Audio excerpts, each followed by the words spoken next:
Assim como a igreja se encontra reverentemente a palavra do Senhor, leiamos o texto sagrado que assim diz. Livro de Malaquias, o primeiro capítulo, o primeiro versículo.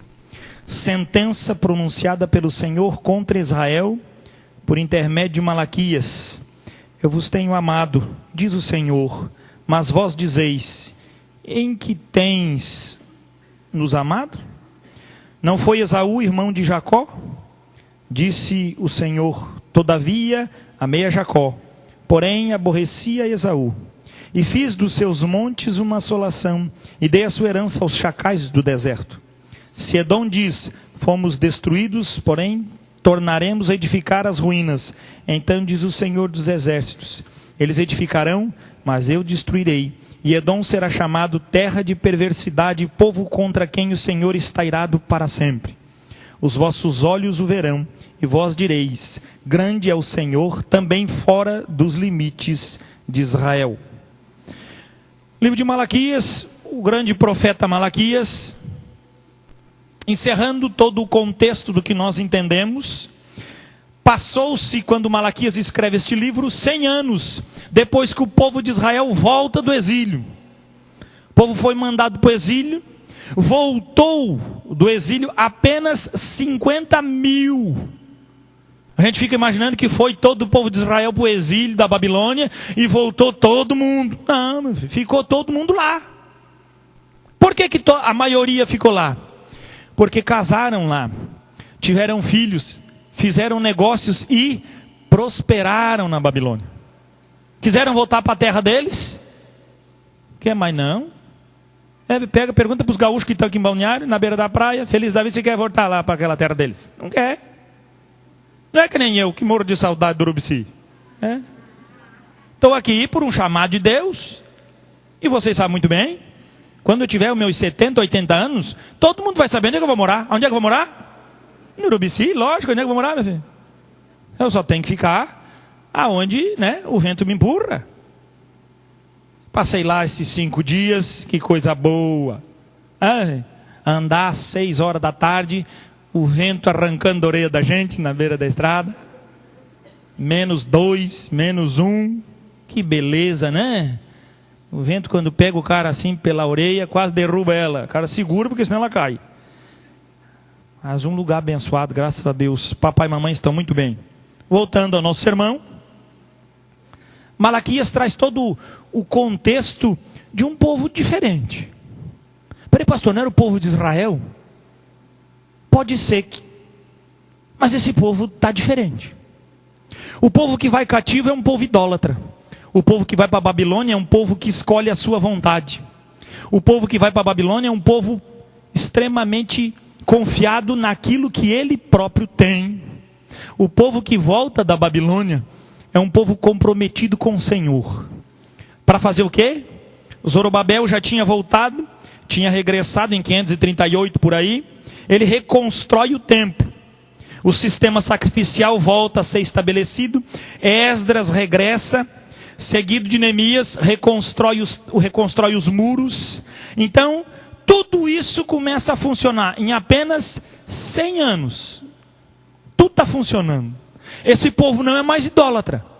Depois do cativeiro da Babilônia, nunca mais Israel levantou algum poste de idolatria. Extirpou mesmo o Senhor a idolatria do meio deles. Não tem, vai lá em Israel, ofereça lá a idolatria para ver se o pau não pega. Não aceitam. Foi feito um tratamento celestial para aquele povo. Mas 100 anos se passam e aquele povo está indiferente agora com Deus. Frio, distante.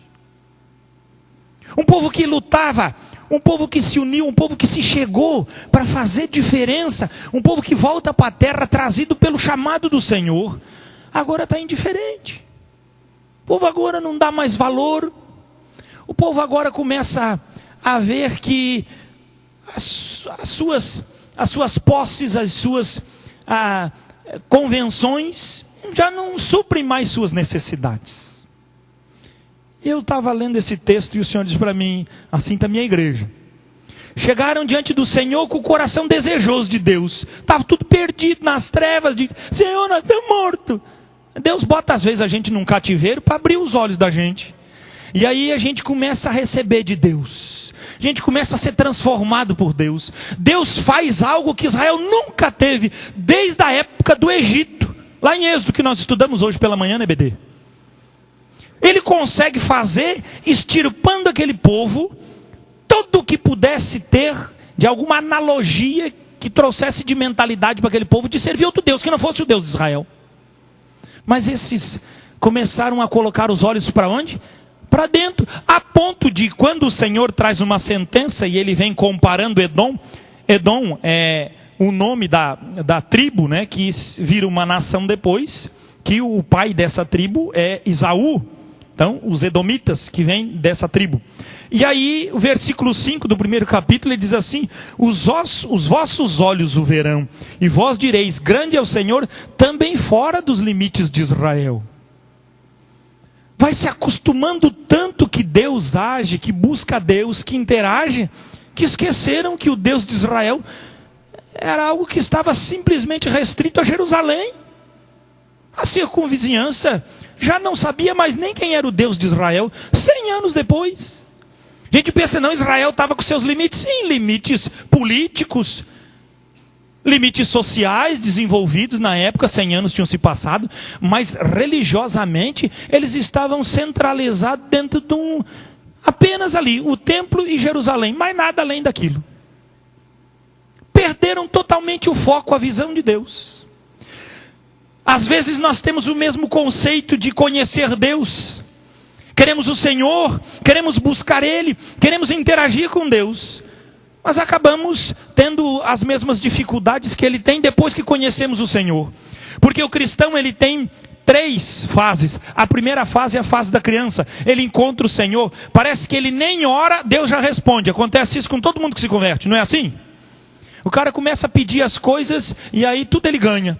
Já viu uma criança? A criança pede coisa, ela faz mamadeira na boca, né? Tira a mamadeira, ela a fralda, troca a fralda. A criança às vezes nem chora, que o pai e a mãe já ficam ali, precisou, está ali. O convertido é a mesma coisa. Ele começa, Senhor, Deus responde. Daqui a pouco ele começa a crescer, e aí ele começa a ficar o quê? Obediente, como toda criança que fica obediente. A primeira coisa que a criança faz para a gente é obedecer, não é? Aí ele começa a entender o reino de Deus conforme a sua percepção, com a natureza velha que ele tinha. Ele agora tem Cristo na vida dele, mas as percepções que ele tem com o mundo é baseado na natureza velha dele, não na nova. Por quê? Porque ele ainda não foi constituído uma nova natureza. E ele continua dizendo, dá umas cabeçadas, mas diz, não, eu boto os pontos e continuo dando cabeçada. Uma hora eu acerto. Um monte de crente assim. O povo de Israel começou a agir dessa forma. Gente, em 100 anos, o evangelho que tinha se revelado para eles, de arrancar com mão poderosa da Babilônia e trazer de novo e plantar a nação, voltou toda a pompa e circunstância do templo, dizendo que aquele segundo templo seria muito maior que o primeiro. Por que seria maior? Porque aquele templo, o Messias andaria nele.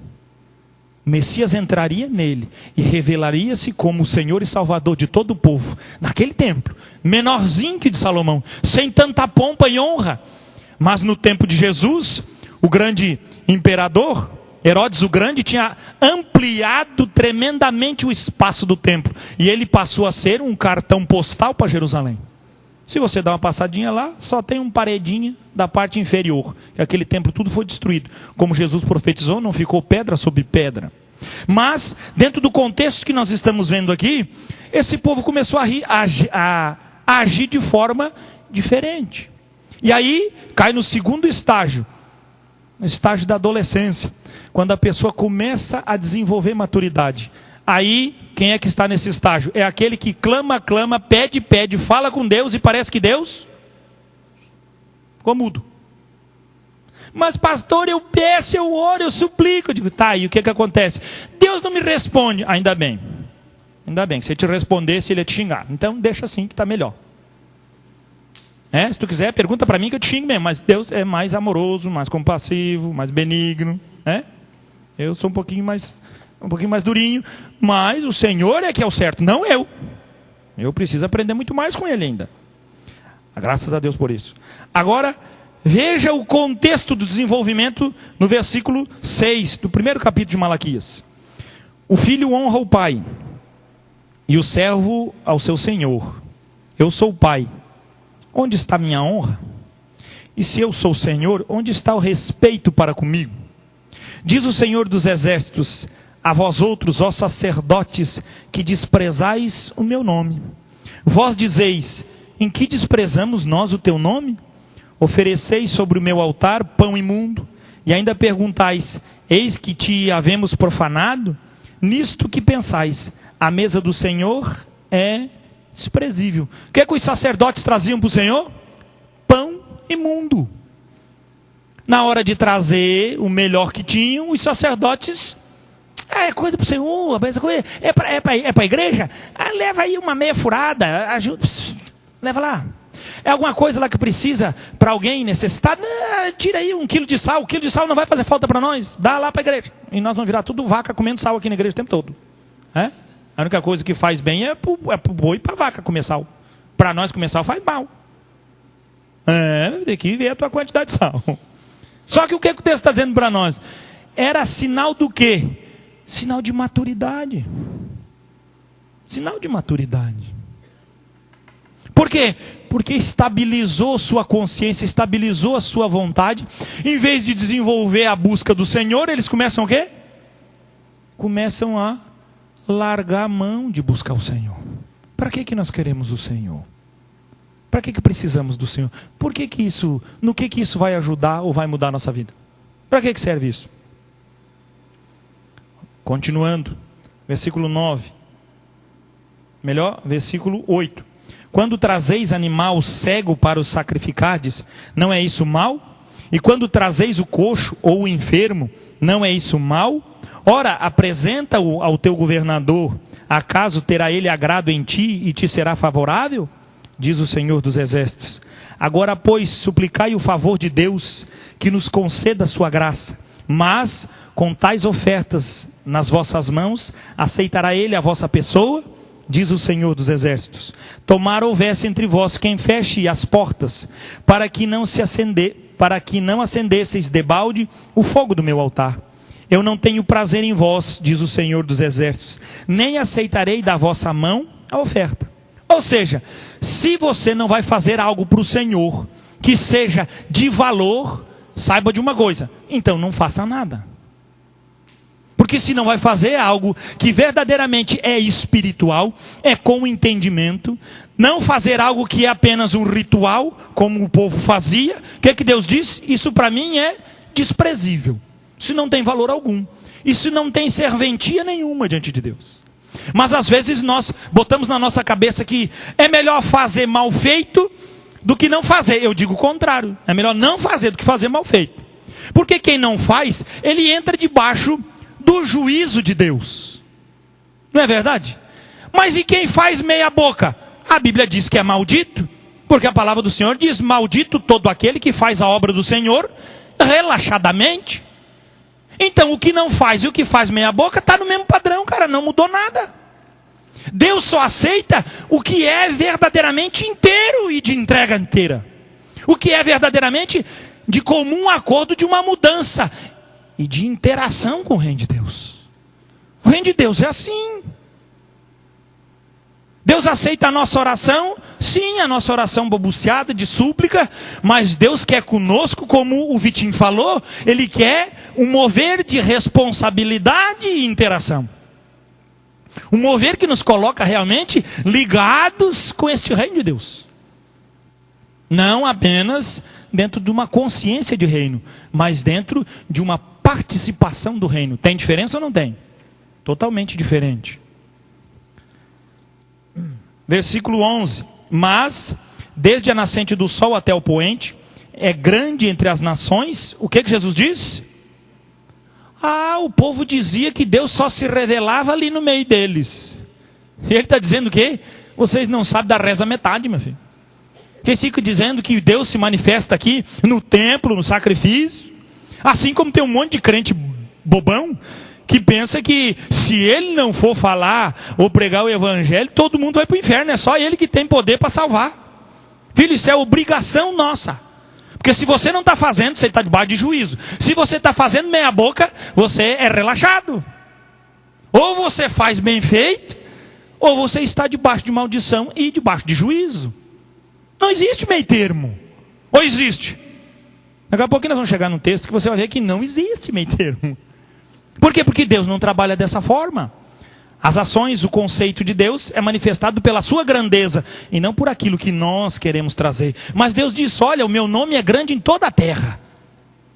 Deus é buscado e temido em todos os lugares. Agora, revelação desse Deus poucos têm. Nós podemos dizer, o nosso Brasil também é um país cristão? É, mas revelação de Deus poucos têm. Nós podemos dizer que o evangélico tem crescido muito no Brasil. Tem, é verdade, mas podemos afirmar com todas as letras. Poucos evangélicos têm revelação de Deus. Muito poucos. Porque a maioria dos evangélicos hoje são o quê? São caça-talentos. Aonde tiver alguma coisa que me modifique, que me dê prazer, mas sem eu mudar a minha vida velha, tá 10. Não é assim? Eu quero as coisas de Deus, mas deixa eu vivendo aqui na minha velha natureza. Deixa eu aqui dentro da minha vidinha, mais ou menos. Não existe isso no reino de Deus. Ou nós estamos em sujeição e submissão à glória e à manifestação de Deus, ou nós estamos relaxadamente servindo a Deus, ou debaixo de juízo. Não é o Senhor Jesus que diz? Aquele que crê em mim, do seu interior fluirão rios de água viva. E ele diz assim, o Filho do Homem, em João 3, diz, não veio para condenar o mundo, mas veio para salvar o mundo. Não é isso que diz a palavra? Você diz, é. E ele diz, não veio condenar, por quê? Porque o mundo já está condenado. Ou não está condenado o mundo? Nós vamos chegar lá e dizer para o mundo que todo mundo sabe. Você está condenado. Por que eu estou condenado? Porque está condenado. Não é você chegar e bater, né, em cachorro morto. Vai lá, entra na delegacia, ou melhor, entra lá na cadeia, chama os presos, quer dizer para vocês, vocês estão tudo condenados. Eles, novidade, nós estamos fazendo aqui dentro o quê? Dizer para presos que ele está condenado. Agora o que acontece? Se você perguntar para eles, todos eles são inocentes. Todos eles já cumpriram a pena, todos eles podiam ter saído de lá. Por quê? Porque para o ser humano, todo mundo é bom. O ser humano, ele sempre diz, não, mas a pessoa é boa, ela é boa. Não é boa não, meu filho, não existe ninguém bom. A minha Bíblia diz que o ser humano tem esse coração aqui. Quando as coisas se estabilizam, qual foi a reação do povo? Arrefeceu. Buscar Deus. Está aqui uma ovelhinha minha que nasceu coxa. Essa aí separa que essa é a oferta para o Senhor. Chegava lá, ovelhas traziam sacrifício para Deus, a aleijada, a cega, a coxa, essa é para Deus. As boas dá para negociar, dá para ganhar um dinheiro. Deus não precisa de uma ovelha boa. A cega, a coxa, tá bom. Não é assim? Você gasta seu tempo o quê? Eu gasto meu tempo fazendo as coisas para mim, porque as coisas para Deus não tem necessidade. Preciso gastar tempo. Para que eu vou gastar tempo com as coisas de Deus? Deus é 5 minutinhos de oração e tá bom demais, Ele sabe que eu preciso, eu digo para Ele, está resolvido o negócio, toca a vida. Agora eu vou investir minha vida naquilo que é minha prioridade, aquilo que dá valor para mim. É isso que nós estamos pensando. Só mudou a ovelha aleijada, mas a oferta continua a mesma porcaria, trazendo diante do Senhor. Qual é a nossa oferta? Qual é o valor das nossas ações diante de Deus? O que nós temos tirado de grande valor e temos trazido diante do Senhor e dito para Ele, isso vale a pena, Senhor. Isso custou, isso é algo meu. E eu não estou falando de dinheiro, estou falando de entrega de vida. Estou falando verdadeiramente de tempo de qualidade, você buscando o teu Deus na sua casa. Estou falando de tempo onde você vai rasgar o seu coração e buscar o Deus do céu e dizendo, Senhor, aviva a nossa igreja, aviva a minha casa, aviva a minha família. Senhor, transforma a vida dos meus filhos. Nós temos tido tempo para isso? Às vezes nós tiramos tempo para brincar, tiramos tempo para passear, mas não tiramos tempo para dizer, muda a nossa história. O povo de Israel estava servindo Deus com o que sobrava. Versículo 12. Mas vós o profanais quando dizeis, a mesa do Senhor é imunda, e o que nela se oferece, isto é, a sua comida é desprezível. E dizeis ainda, que canseira, e me desprezais, diz o Senhor. Eu nunca vi crente, isso aqui cai bem certinho no nosso dia. A crentaiada está tudo cansado. Rapaz, se existe um povo cansado é crente. Meu Deus do céu. Me perdoe, mas eu acho que nunca vi, cara. O cara vai para o Urubici e o crente está cansado. Já viu? Eu nunca vi o povo mais cansado do mundo, eu já descobri que é crente, não tem problema. E não tem para ninguém não, cara. O cara vai para uma igreja, ele é cansado. Eu pensei que era a nossa igreja que tinha esse defeito. Nada, rapaz. Aonde tu vai, tão cansado. O povo evangélico é o povo mais cansado do mundo. Deve dizer porque não guarda o sábado. Por isso que estão tudo cansados. Alguma coisa tem a ver. Não sabe, não chegaram no descanso. Não consegue ver. Tudo tão cansado. Tudo é canseira, enfado. Eu falo, segunda-feira toca o despertador, o cara desliga, toma banho, se veste e vai trabalhar. Na terça, na quarta, na quinta, no sábado, é tudo assim. Chega no domingo, toca o despertador, ele e vira para o lado e dorme. Porque está cansado. É assim. Eu estou cansado, eu estou cansado. O cara só cansa no domingo, cara.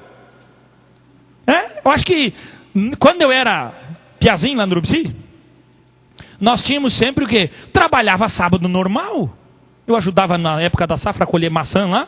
E tu trabalhava segunda, terça, quarta, quinta, sexta e sábado. Normal.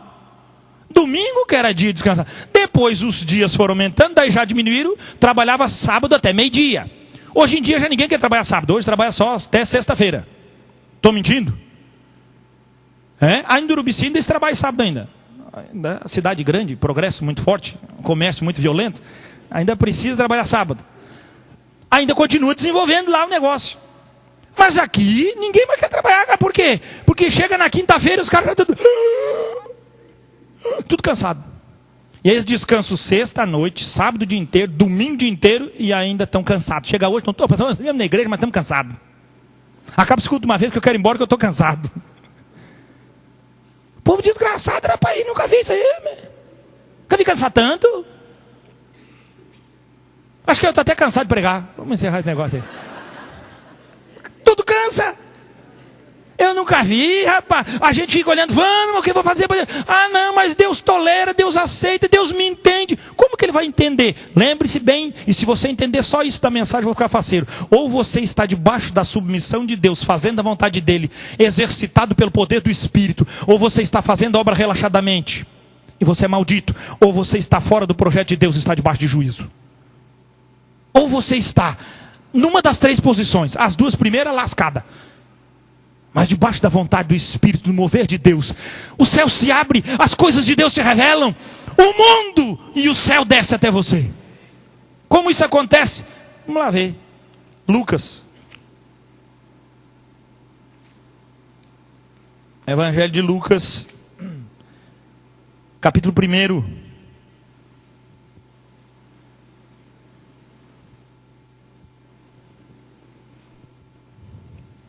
Versículo 39.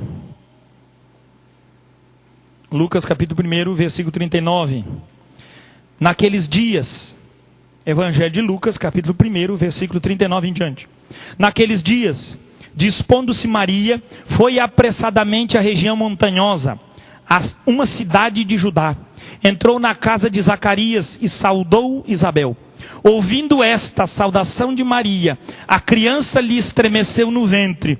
Então Isabel ficou possuída do Espírito Santo e exclamou em alta voz: bendito és tu entre as mulheres, e bendito o fruto do teu ventre.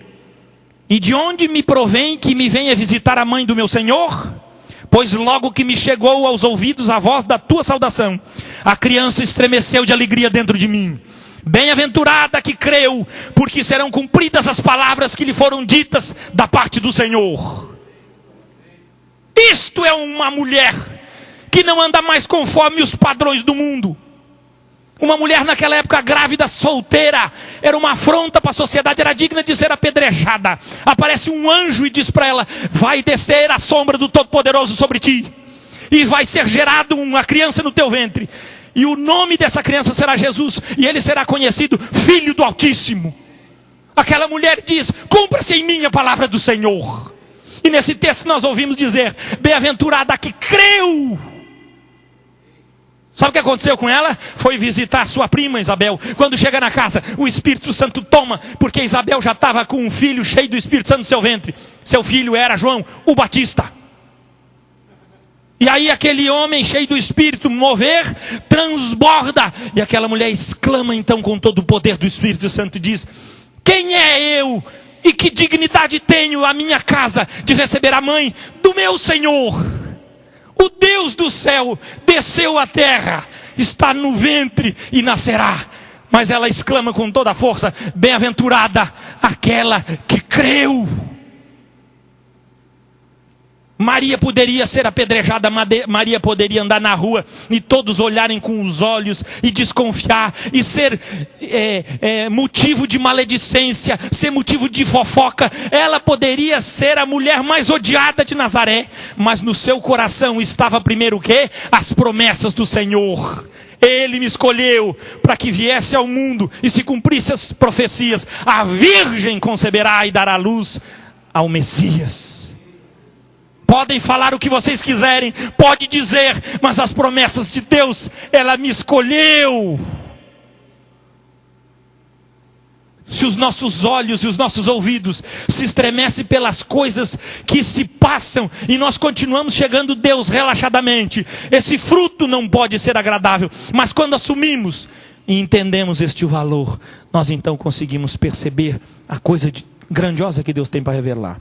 E agora não é mais Isabel falando, versículo 46, então disse Maria, olha só, a minha alma engrandece ao Senhor. Quando o Senhor toca, quando o Senhor revela, quando o Senhor enche, o Espírito confirma, a única coisa que temos nos lábios é levantar a nossa voz e dizer: Senhor, a minha alma engrandece ao Senhor. Sabe por que você reclama tanto de Deus? Ele te esqueceu, te abandonou, não sabe por quê? Porque você não tem o Espírito Santo, porque você nunca foi cheio do Espírito. Porque quando ele começa a transbordar, a nossa boca só tem algo a dizer: venha o que vier, passe o que passar, mas a minha alma engrandece ao Senhor. Que diz mais o texto? Versículo 47, e o meu espírito se alegrou em Deus meu Salvador. É a primeira vez no Evangelho que se há uma manifestação dicotomista, uma separação entre alma e espírito, uma teologia que Paulo depois se refere. Veja bem, cara, Paulo se refere lá na frente, o grande teólogo dos gentios. Maria aqui estava citando um salmo a menos. Por quê? Porque cheio do Espírito, meu filho, até analfabeto é gente de Academia Brasileira de Letras. Se o Espírito Santo estiver em você, ainda que você esteja diante de líderes, governadores e reis, ele te dará uma palavra sábia, tua boca se encherá do poder do Espírito e você transbordará. Mas se você não abrir a boca, ele não pode usar a ferramenta que ele tem forjado nesses dias. Você é o instrumento do Senhor. O que tinha Maria de especial? Absolutamente nada. Uma coisa ela tinha: bem-aventurada a mulher que crê. O que nós precisamos para agradar a Deus? Fé, crer, porque diz a Bíblia, sem fé é impossível agradar a Deus. O que mais diz ela? 48, porque contemplou na humildade da sua serva. Maria era muito, se achava humilde, mano, não é se achar. Ela sabia que o terreno da fertilidade é a humildade. Deus escolheu, porque o coração dessa mulher era um coração de serva. Porque contemplou a humildade da tua serva, pois desde agora todas as gerações me considerarão bem-aventurada. Porque o poderoso me fez grandes coisas, santo é o seu nome. A sua misericórdia vai de geração em geração sobre os que o temem. Agiu com seu braço valorosamente, dispersou os que no coração alimentavam pensamentos soberbos, derribou do seu trono os poderosos e exaltou os humildes, encheu de bens os famintos e despediu vazios os ricos, amparou a Israel seu servo, a fim de lembrar-se da sua misericórdia a favor de Abraão e da sua descendência para sempre, como prometera aos nossos pais. Isso sim, Maria foi alguém que percebeu aonde Deus queria que ela chegasse, creu e usufruiu disso na sua vida. Quem mais? Lucas capítulo 10. Senhor Jesus também não estava aqui para brincar e nem para passar férias. estava aqui para fazer toda a diferença necessária. Evangelho de Lucas, capítulo 10, versículo 1. Depois disso, o Senhor designou outros 70 e os enviou de 2 em 2 para que o precedessem em cada cidade e lugar aonde ele estava para ir. E lhes fez a seguinte advertência: a seara é grande, mas os trabalhadores são poucos. Rogai, pois, ao Senhor da seara que mande trabalhadores para a sua seara. Ide, eis que vos envio como cordeiros para o meio de lobos. Esse texto foi o texto que mais mexeu com a minha vida para pregar o evangelho. Quando eu ia evangelizar, eu era um adolescentão, 16, 17 anos. Logo que eu me converti, queria pregar o evangelho. Já fui pregar, fui para a rua, já levei uns cascudos, mas fazia parte. E aí eu estou lá, e um dia eu disse: Senhor, todas as vezes que eu vou falar do teu nome para alguém, eu fico com medo. E um dia eu estava lendo e Deus me mostrou: meu filho, eu mando você como ovelha no meio de lobos. E eu, como eu moro no Urubici, o centro do universo, eu estava lá, e o que acontece? Fui um dia ver as ovelhas. E aí tem o cachorro que vai buscar as ovelhas. E o dono diz: vai lá e traz as ovelhas. E o cachorro vai, e ele então vai trazendo o rebanho. Mas quando chega para entrar dentro do aprisco, do curral, aquele cachorro fica perto e a ovelha começa a se dividir. Então ele vai bem pertinho e dá uma beliscada no calcanhar dela. Essa que fica fora do grupo, ela se treme todinha. Você vê, a lã chega a balançar, elas têm um medo terrível. Eu disse: mas rapaz, ela tem medo de cachorro, mas cachorro ela vê todo dia, anda com ele leva atrás, porque se não trazer ela fica. Ovelha é burra, por isso que precisa de pastor, né? Isso é verdade, querido. Ovelha é burra. O bicho mais burro não é o burro, é a ovelha. Mas por isso que Deus deu vocês de ovelha, nós de ovelha dele. Graças a Deus, né? Existe um pastor inteligente nessa história, e não sou eu, é ele. Existe um pastor muito melhor. Eu sou aqui apenas alguém que o Senhor, por graça, revela a misericórdia, canal da sua bênção e da sua misericórdia. Mas o verdadeiro pastor é Jesus, graças a Deus por isso. Mas essa ovelha com medo, entendendo aqui, ele diz: ó, eu vos mando no meio de cordeiro, no meio de lobo. Nunca vi ovelha, um cachorro. Agora diz no meio de lobos. E uma vez nós fomos ver, e tinha uns 3, 4 cachorros assustando umas ovelhas. Elas ficam desesperadas. Não fala, não grita, não pede ajuda.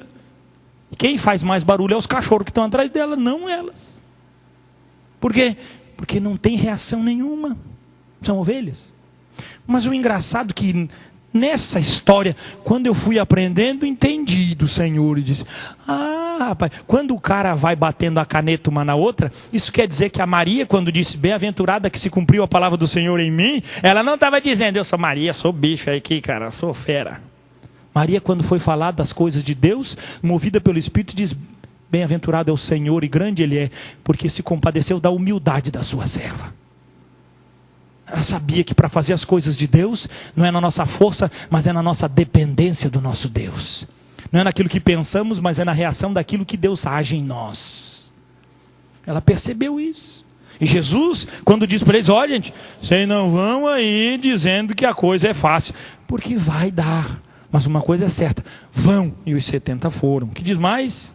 4. Não leveis bolsa, nem alforje, nem sandálias, e ninguém saudeis pelo caminho.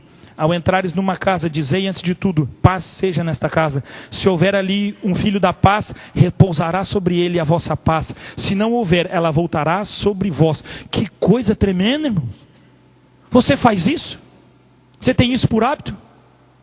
Já imaginou chegar no serviço que você vai trabalhar, que haja paz neste lugar em nome de Jesus? O filho da paz que estiver naquele lugar, repousará sobre ele a tua paz. Será que nós fazemos isso?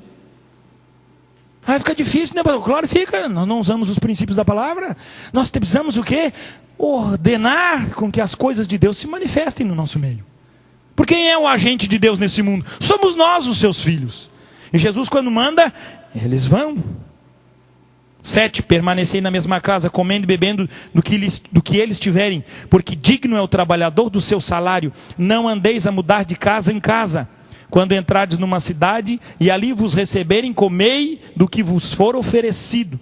Curai os enfermos que nela houver e anunciai-lhes: a vós outros está próximo o reino de Deus. Quando, porém, entrardes numa cidade e não vos receberem, saí pelas ruas e clamai: até o pó da vossa cidade que se vos pegou nos pés, sacudimos contra vós outros. Não obstante, sabei que está próximo o reino de Deus. Digo-vos que naquele dia haverá menos rigor para Sodoma do que para aquela cidade. O que ele está dizendo? Faça a obra. Ele diz: não, mas se eu estiver na cidade é para não fazer, porque eles vão me tocar. Se eles tocar, digam para a cidade: estou indo embora, mas o juízo de Deus está vindo, o reino de Deus está próximo, tchau, estou indo, estou indo. Sacode a poeira, vai embora. Não é para Deus não deixar de pregar, para continuar. E o que aconteceu? Versículo 17: então regressaram os 70, possuídos de alegria. Ué, mas eles não foram como ovelha no meio dos lobos, tremendo, com medo, dificuldade, na humildade, que vai ser de mim? Maria descobriu, ainda não tinha nem nascido Jesus, ela diz: e todas as gerações dirão: bem-aventurada tu serás. Por quê? Porque quando se está no caminho do Senhor, não tem outra revelação a não ser o da bem-aventurança. Então regressaram os 70, diz a palavra do Senhor, possuídos de alegria, dizendo: Senhor, os próprios demônios nos submetem pelo teu nome. Mas ele lhes disse: eu via Satanás caindo do céu como um relâmpago. Eis, aí vos dei autoridade para pisar de serpentes e escorpiões, e sobre todo o poder do inimigo, e nada absolutamente vos causará dano. Não obstante, alegrai-vos não porque os espíritos se vos submetem, e sim porque o vosso nome está rolado nos céus. Jesus diz: gente, o foco está errado. Os espíritos se submeter porque vocês estavam debaixo da minha autoridade e pelo meu nome. Mas não se alegre apenas por isso. Se alegrem pelo que tem atrás disso. Saibam que o nome de vocês é nome de alguém que está no céu. Cidadão do reino de Deus. E Jesus ficou faceiro por causa disso? Não. Agora ele fica. Veja lá o que diz o versículo 21. Naquela hora, exultou Jesus no Espírito Santo e exclamou: graças te dou, ó Pai, Senhor do céu e da terra, porque ocultaste essas coisas aos sábios e instruídos, e as revelaste aos pequeninos. Sim, ó Pai, porque assim foi do teu agrado. Tudo me foi entregue por meu Pai. Ninguém sabe quem é o Filho, senão o Pai. E também ninguém sabe quem é o Pai, senão o Filho, e aquele a quem o Filho quiser revelar. Por que Jesus faz isso? Porque se cumpriu a sua palavra: vão em meu nome. E quando eles vão no nome de Jesus, as coisas acontecem. Que diz mais o texto? E voltando-se para os seus discípulos, disse-lhes particularmente: bem-aventurados os olhos que veem as coisas que vós vedes, pois eu vos afirmo que muitos profetas e reis quiseram ver o que vedes e não viram, e ouvir o que ouvis e não o ouviram. Nós temos visto um grande Deus. Nós temos usufruído de grandes coisas do Senhor no nosso tempo. O Senhor apenas quer que nós tenhamos um compromisso com Ele, de responsabilidade, de interação. Não mais meia boca, não mais relaxadamente, não mais anulando-se, mas um compromisso verdadeiro com o Senhor.